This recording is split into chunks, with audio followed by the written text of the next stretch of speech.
Well, analysis from a number of news agencies shows the weapons used in the deadly airstrike on Rafah, which killed dozens of civilians on Sunday, were made in the United States. According to the Hamas-run Gaza Health Ministry, at least 45 people were killed and around 200 others wounded when a small diameter bomb struck a camp for displaced people. Israeli Prime Minister Benjamin Netanyahu called it a tragic mishap.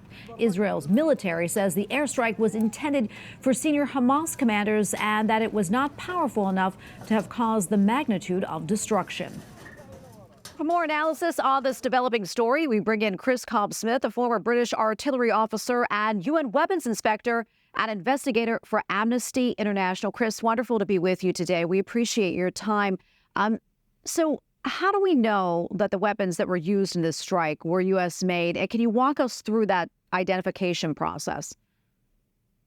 Yeah, well, certainly. I mean, really, all the hard work's been done by other people online. All I've done is review all the open source information out there, but I have managed to look at an awful lot of footage and a lot of photographs of the remnants of the weapon system we're talking about now.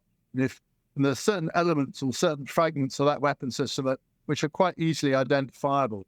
You know, we know it's a relatively small bomb, and by comparing the fragments that we can see in the various images from the scene to the types of weapon systems we know are being employed out there, it's fairly easy from the bits that are left to identify exactly what it is.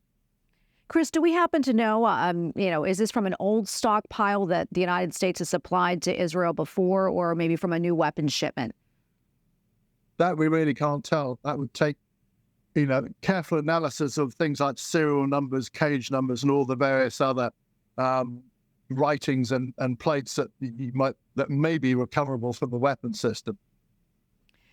IDF spokesman Daniel Hagari had said the weapons couldn't have caused the fire alone. That being said, I mean, is there an alternative explanation to how this tragedy unfolded, and how could it possibly happen?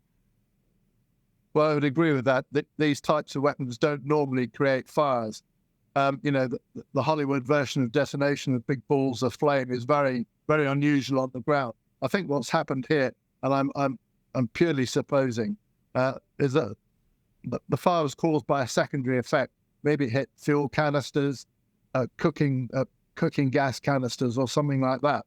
We've got to remember in this densely populated area, the conditions which people are living, there's likely to be a lot of flammable material around, which could easily have caught alight if there was fuel or, as I said, gas canisters around.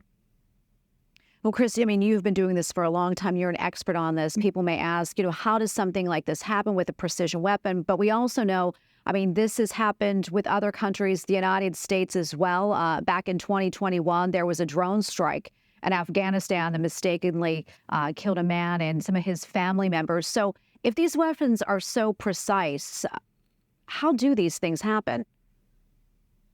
Mistakes happen in warfare. Almost invariably, it's a hugely confused situation.